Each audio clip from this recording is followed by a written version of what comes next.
YouTube ప్రేక్షకులందరికీ మన ప్రభువు రక్షకుడైన క్రీస్తు వారి శ్రేష్టమైన నామంలో హృదయపూర్వకంగా వందనాలు తెలుస్తున్నాను. అపోస్తలుడైన పౌలు గారు హెబ్రీయులకు రాస్తూ 5వ అధ్యాయం 11 నుండి 14 వచనం మీరు చదివితే అక్కడ ఒక మంచి విషయం రాయబడ్డది. ఏంటంటే తన యొక్క ఆశని అక్కడ చెప్తున్నాడు. ఏంటంటే విశ్వాసుల దగ్గర ఆయన ఏమి కోరుకుంటున్నాడు అని తేటగా ఈ వచనంలో రాయబడ్డది. నేను చదువుతాను చూడండి. కాలమును బట్టి చూచితే మీరు బోధకులుగా ఉండవలసిన వారై ఉండగా దేవోక్తుల మూల పాఠములను ఒకడు మీకు మరలా బోధింపవలసి వచ్చెను. మీరు పాలు త్రాగవలసిన వారే గాని బలమైన ఆహారం తినగలవారు కారు. చూడండి, అపోస్తలుడైన పౌలు గారికి వాళ్ళు ఎలా కనబడ్డారంటే, యేసుక్రీస్తును నమ్మిన హెబ్రీలు ఎలా కనబడుతున్నారంటే శిశువులా కనబడుతున్నారు. దైవ జ్ఞానము లేని వారుగా కనబడుతున్నారు. వాక్యం వినేవారు మాత్రమే అయి ఉన్నారు. ఒక బోధకుని మీద ఆధారపడి ఉన్నారు. ఇంకొకరు ఈ విషయాన్ని ఎక్స్ప్లెయిన్ చేసింటే బాగుండు అనే ఒక నిర్ణయానికి వచ్చేశారు. వాళ్ళు అభివృద్ధి చెందటలేదు, దైవ జ్ఞానం లేదు, వాక్యము వినేవారు మాత్రమే అయి ఉన్నారు. ఎందుకంటే వాళ్ళు దైవ గ్రంథాన్ని చదువుట లేదు. చూడండి, ఈ రోజులలో ఎంతో మంది దైవ జ్ఞానం లేని వారు శిశువుగా బ్రతుకుతున్నారు. పెద్ద పెద్ద చర్చ్కు వెళ్తున్నారు, ఏసీ ఉండే చర్చ్కు వెళ్తున్నారు, డిజిటల్ స్క్రీన్ మీద గంటల సేపు వాక్యం చెప్పే వారి దగ్గర వెళ్తున్నారు. అయినా కూడా వారందరూ వాక్యం వినేవారే, వారు బోధకులుగా ఎప్పుడు కూడా మారరు. ఎందుకంటే పాస్టర్స్ బోధకులు ఉన్నారు కదా, వారే దానికి కారకులు. డెవలప్ కాకుండా, అభివృద్ధి చెందకుండా, దైవ జ్ఞానంలో అనుభవం లేని వారుగా వాళ్ళు చేస్తున్నారు కదా. కారణం ఎవరు తెలుసా? వాళ్ళ బోధకులే. ఎందుకంటే వారు బోధకుల మీద ఆధారపడి ఉన్నారు. ఆ బోధకులు ఏం బోధిస్తున్నారంటే 1 hour బోధిస్తారు, 1 hour పైన అధికంగా బోధిస్తారు. కానీ బోధించే సమయంలో వాక్యాన్ని నేర్పియరు. ప్రియులారా, మీరు క్రీస్తును నమ్ముకొని చాలా సంవత్సరాలు అయింది, లేకపోతే క్రైస్తవ కుటుంబంలో పుట్టారు, అయినప్పటికీ కూడా మీకు దైవ జ్ఞానం లేదంటే దీనికి డైరెక్ట్ రెస్పాన్సిబుల్ ఎవరంటే మీ పాస్టర్స్, మీ బోధకులు. మీ చర్చ్ కోరుతున్నారు కదా, ఆ చర్చ్లో ఉన్న పాస్టర్లు, బోధకులు, బోధించే వారే దీనికి డైరెక్ట్ రెస్పాన్సిబుల్.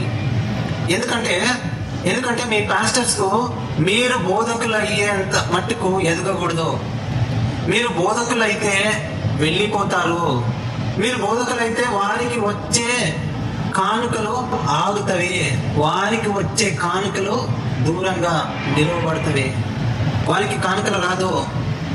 వారు బోధిస్తుంటే జనాలు ఎక్కువ ఉంటారు కదా, వాళ్ళందరూ బోధకులు అయితే చాలా లాస్. వాళ్ళు కట్టిన ఆర్గనైజేషన్ లో వాళ్ళు బోధించే వారుగా ఉండాలి, మీరు వినేవాళ్ళు మాత్రమే అయి ఉండాలి. చాలా మందిని నేను చూశాను, చాలా పరిశ్రమలను చూశాను, కార్పొరేట్ బోధకులను చూశాను. వాళ్ళందరూ ఏం చేస్తున్నారంటే బోధిస్తున్నారు. ఒక చిన్న వాక్యం తీసుకుంటారు, 1 hour పైన బోధిస్తారు. కానీ దాంట్లో దేవుని వాక్యం నేర్చుకోవడానికి చాలా తక్కువ సమయం ఇస్తారు. అయితే టెస్టిమనీస్ అంటారు కదా, ఆ టెస్టిమనీస్ లేకపోతే పిట్ట కథలు ఇవే ఉంటాయి తప్ప దేవుని జ్ఞానంలో వారు బోధించరు. మీరు బోధకులుగా డెవలప్ కావాలి అని వారికి ఇష్టం లేదు.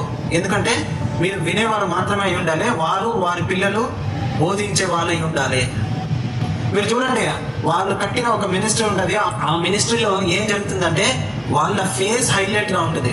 మరి ఒక్కరు స్టేజ్ మీద కనబడడానికి వీల్లేదు. ఒకవేళ కనబడితే ఎంతవరకు అంతవరకు మాట్లాడాలి, అంటే సాక్ష్యం చెప్పడానికి మాత్రం రావాలి, లేకపోతే గ్రూప్ సాంగ్, ఈ 2 తప్ప వాళ్ళు స్టేజ్ మీద కనబడకూడదు ఉండాలి. మీరు బోధకులు అయితే వారికి వచ్చే ప్రాఫిట్ తగ్గిపోతుంది. దైవ జ్ఞానం అందుకే మీరు నేర్చుకోకూడదు. ప్రతి దినం, ప్రతిరోజు వారు పెట్టే వాక్యాలను మీరు చూడాలి. సోషల్ మీడియాలో పెడుతున్నారు కదా, ఆ వాక్యాన్ని చూసుకుంటూ మీరు ఆ దినం గడపాలి, ఆ నెల గడపాలి, ఆ సంవత్సరం గడపాలి. కానీ దైవ గ్రంథం మాత్రం చదవకూడదు. ఒకరి మీద ఎన్నాళ్ళు మీరు ఆధారపడి బ్రతుకుతున్నారు? ఒక బోధకులు మీకు అవసరం అంటే దైవ జ్ఞానం మీరు ఎప్పుడు తెచ్చుకుంటారు? అపోస్తలుడైన పౌలు గారు చాలా స్పష్టంగా తేటగా మాట్లాడుతున్నాడు. ఏంటంటే కాలమును బట్టి చూస్తే ఇంతవరకు మీరు బోధకులుగా ఉండాలి, కానీ మీరు బోధకులుగా లేరు. ఈ ఒక్క బోధ ఎవ్వరు చేయరు. కార్పొరేట్ బోధకులు అని పిలువబడిన వారు ఎవ్వరు కూడా ఈ ఒక్క మాటను తీసి మాట్లాడరు. అపోస్తలుడైన పౌలు గారు ఆయన దగ్గర ఇంత మాత్రం కూడా సెల్ఫిష్ లేదు, జీరో. ఆయన దగ్గర సెల్ఫిష్ ఏంటంటే మీరందరూ బోధకులు కావాలి, పోయి బోధించాలి, ఇతరులకు వాక్యం బోధించే స్థాయిలో మీరు ఉండాలని అతనికి ఆశ ఉంది. కానీ ఈ రోజు ఉన్న పాస్టర్లకి ఎవ్వరికి ఈ ఇష్టం లేనే లేదు. మీరు పని చేయాలి, పని చేసిన తర్వాత సంఘానికి రావాలి, సంఘానికి డబ్బులు కానుకలు ఇవన్నీ స్పాన్సర్ చేయాలి. లేకపోతే ఏదైనా మీటింగ్స్ జరిగితే ఆ మీటింగ్స్ లో మిమ్మల్ని వాడుకుంటారు, దేవుని ఆశీర్వాదం వస్తుందని వాడుకుంటారు తప్ప మిమ్మల్ని వారు బోధకులుగా ఉండాలని ఇష్టపడరు. ఎందుకంటే వారు స్థాపించిన ఆర్గనైజేషన్ ఉంటుంది కదా, చర్చ్, వారి ఫౌండేషన్ ఉంటుంది కదా, ఫౌండేషన్స్ అని పెట్టుకుంటున్నారు.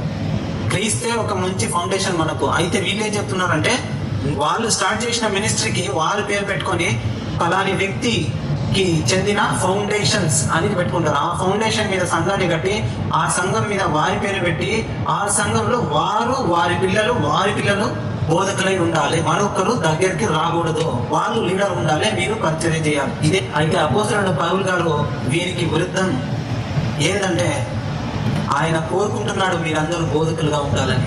నేను ఒక ఛాలెంజ్ చేస్తున్నాను, వినే వారందరికీ దైవ గ్రంథాన్ని చదవండి. ప్రతిరోజు 2 hours పైన మీరు దైవ గ్రంథాన్ని చదవాలి, శ్రద్ధా భక్తితో చదవాలి, ప్రార్థన పూర్వకంగా చదవాలి, ప్రతిరోజు చదవండి. 2 years లోపల మీరు బోధకులుగా తయారవుతారు. అయితే మీరు వాక్యం వినేవారు మాత్రమే అయి ఉంటే మీరు బోధకులు కాదు. వారు గంట సేపు చెప్పిన వాళ్ళు చెప్పేది ఒక చిన్న వాక్యం తీసుకుంటారు, ఆశీర్వాదాల వాక్యాలు తీసుకుంటారు. దేవుడు నిన్ను ఆశీర్వాదిస్తాడు, మంచి గోధుమ పంటతో నిన్ను ఆశీర్వాదిస్తాడు, ఇవన్నీ చెప్పి మిమ్మల్ని మోసగిస్తున్నారు. చాలా పాస్టర్లు ఇదే చేస్తున్నారు. మీరు అభివృద్ధి చెందుట వారికి ఇష్టం లేదు, దైవ జ్ఞానంలో అభివృద్ధి చెందకూడదు. వాళ్ళు కోరుకునేది ఏంటంటే మీరు డబ్బులో అభివృద్ధి చెందాలి, ఆ డబ్బు కానుక మాదిరిగా వారి యొక్క పరిచర్యకు అందాలి, ఇదే వారి ఇష్టం. అయితే మీరు దైవ జ్ఞానంలో బైబిల్ నాలెడ్జ్ లో ముందుకు రాకూడదు. మేము బోధించే వాళ్ళు అయి ఉండాలి, మీరు వినే వాళ్ళు అయి ఉండాలి అని సిద్ధాంతపరంగా మాట్లాడే బోధకులను మీరు దయచేసి దూరం పెట్టాలి. మీరు ఎప్పుడు బోధకులు అవుతారు? ఎన్నాళ్ళు ఇట్లా విని బ్రతుకుతారు? మీరు బోధకులు అయ్యారు చెప్పడం. అపోస్తలుడైన పౌలు గారి ప్రశ్న ఏంటంటే మీరు బోధకులు కావాలి, కానీ మీరేం చేస్తున్నారు? ఇంకొక బోధకుని మీద ఆధారపడి ఉన్నారు, ఇంకొకరు ఎక్స్ప్లెయిన్ చేయాలి. మీరు శిశువుగా ఉన్నారు, పాలు తాగే స్థితిలో ఉన్నారు. వయస్సు వచ్చిన వారికి బలమైన ఆహారం తగును, కానీ శిశువులకు బలమైన ఆహారం తగదు అని అపోస్తలుడైన పౌలు గారు చెప్తున్నారు. దేవుడు మనకు శ్రద్ధ వహించి ఎంతో సవిస్తారంగా ఇంత మంచి పెద్ద బైబిల్ మనకి ఇచ్చారు కదా, దాన్ని చదవక ఎవరో పాస్టర్ గారు ఒక వాక్యం చెప్పి ఆ వాక్యంతో పాటు ఒక్క 1 hour మెసేజ్ పెడితే ఆ మెసేజ్ ను చూస్తారు తప్ప బైబిల్ ను ఎంత మాత్రం మీరు చదువుతలేదు. ఆ దేవుని మహాజ్ఞానం ఈ బైబిల్లో ఉన్నది కాబట్టి మీరు ప్రతిరోజు బైబిల్ చదవాలి. కార్పొరేట్ బోధకుల మీద ఆధారపడకండి. ఎంతో మంది చాలా సంఘాలు కట్టారు, బ్రాంచ్లు ఓపెన్ చేస్తున్నారు.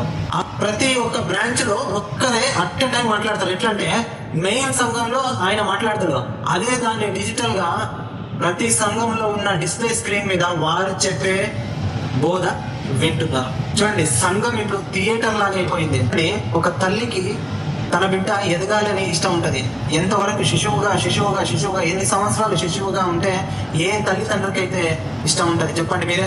అలాగే క్రీస్తుకు కూడా, క్రీస్తును నమ్మిన విశ్వాసులు అందరూ దైవ జ్ఞానంలో ఎదగాలని దేవునికి ఇష్టము. అదే పౌలు గారు చెప్తున్నారు మీరందరూ బోధకులు కావాలని. అయితే మీరేం చేస్తున్నారంటే ఒక చిన్న వాక్యం తీసుకొని వాళ్ళు గంట సేపు మాట్లాడే బోధకుల మీద ఆధారపడి ఉన్నారు. మీ నుండి ప్రాఫిట్ ఉంది కాబట్టి వాళ్ళు ఏం చేస్తున్నారంటే మిమ్మల్ని ఎదుగనివ్వరు.